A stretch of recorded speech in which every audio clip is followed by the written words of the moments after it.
J'ai une citation avec moi. Dans l'expectative et la conduite, Long Beach, Californie, 1961. Un ministre ne peut pas apporter le réveil. Il n'y a pas de prédicateur qui peut apporter un réveil. Il ne l'emporte pas avec lui. La seule chose qu'il peut faire, c'est d'être loyal envers Dieu et sa parole. Et le réveil doit venir par les gens. Le réveil doit venir par qui? Par les gens. Merci. Il ne peut pas venir le mercredi soir si vous n'êtes pas là.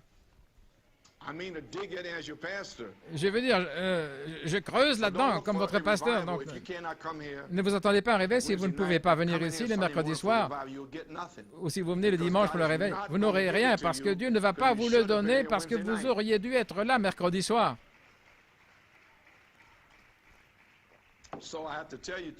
Donc, je dois vous le dire, Église, vous êtes paresseux, ceux qui ne veulent pas venir et qui pourraient venir. Ainsi, et le réveil doit venir par les gens, à la maison, dans votre vie. Le réveil, ce n'est pas ajouter de nouveaux membres à l'Église le dimanche matin. Le réveil, c'est réveiller ce que nous avons déjà reçu. Et voilà pourquoi vous avez besoin d'une révélation de 7 tonnerres pour raviver ce que vous avez déjà depuis 30, 40 ans. Voilà ce que fera la révélation. Elle vous mettra en feu. Vous serez en orbite, vous allez commencer à prier, et des choses vont commencer à arriver dans l'Église, dans votre famille, autour de vous, dans vos communions, quoi que ce soit. Réveiller signifie ramener ce que Malachie 4 vous a déjà dit. Le ramener.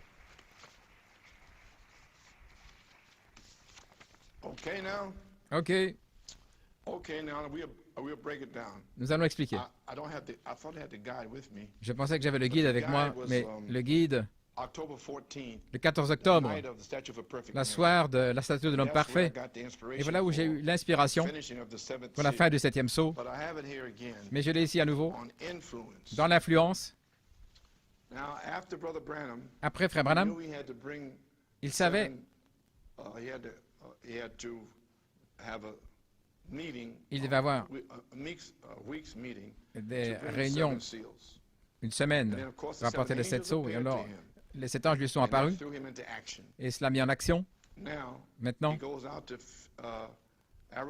il va en Arizona et puis à Phoenix pour des longues réunions là en janvier. Et dans l'influence ici, le 12 janvier 63,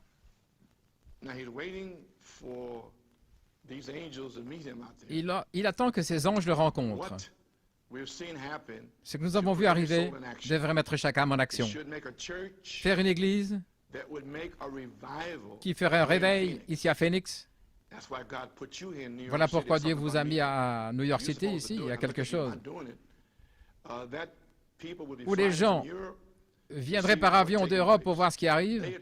Ils diraient, il y a un endroit en Arizona qu'on appelle la Vallée Maricopa, une ville appelée Phoenix, où quelque chose a éclaté là-bas, au point où les 7 tonnerres d'Apocalypse 10, qui ne sont même pas écrits dans la Bible, sont manifestés. Maintenant, regardez.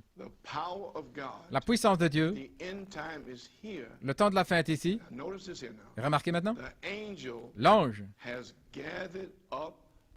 a rassemblé les points en suspens. Et nous y sommes.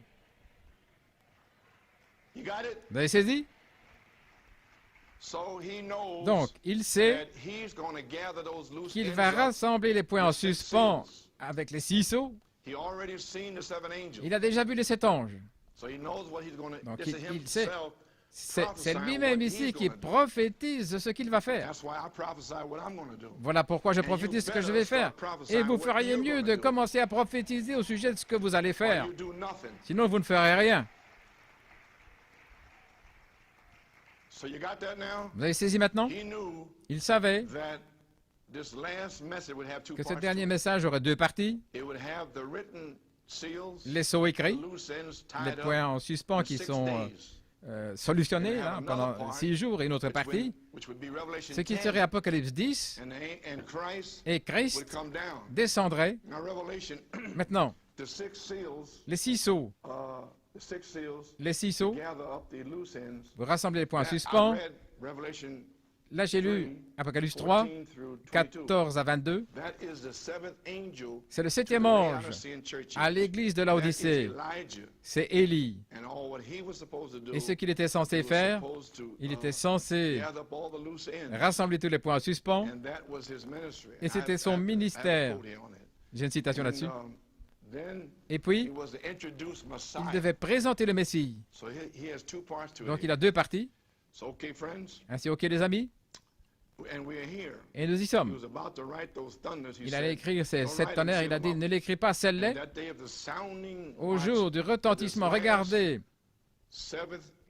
de ce 7e ange, le 7e âge de l'Église, je vous l'ai lu, l'âge de l'Odyssée, le mystère de Dieu, tout au sujet de Dieu, Dieu, il n'y a pas tout un tas de dieux au pluriel, mais un seul Dieu et toutes ces autres choses, devrait être terminé à ce moment-là, en ce temps-ci, où cet ange du 7e âge allait commencer à retentir.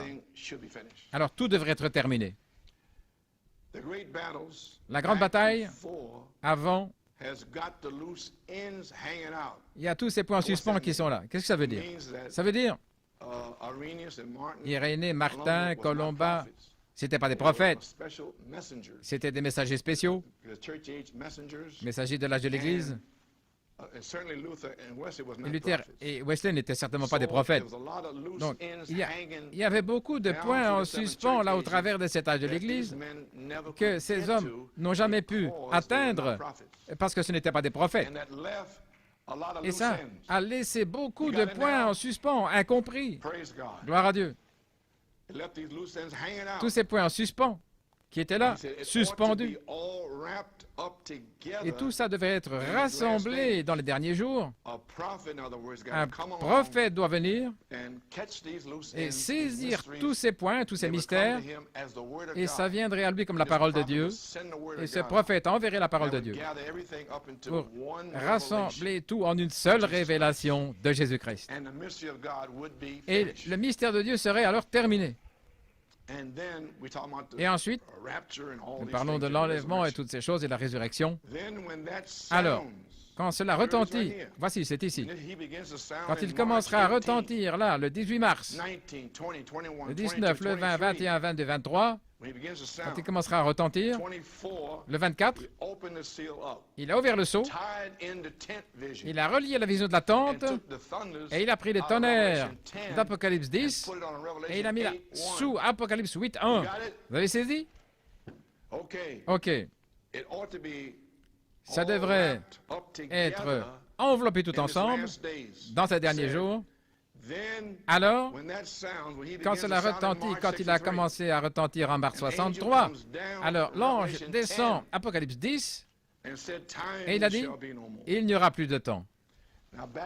Maintenant là-bas, Daniel 12, scelle le livre Daniel jusqu'au temps de la fin. Et beaucoup courront ici et là et toutes sortes de choses se passeront. Donc, toutes ces choses qui ont été déclarées aux prophètes au travers des âges, ça devait être retenu jusqu'au temps de la fin. Et lorsque cet ange retentit, alors, c'est le temps de la fin. Et il n'y aurait plus de délai, plus de temps pour que toutes ces choses que Dieu a parlé se fassent connaître à cette épouse prédestinée.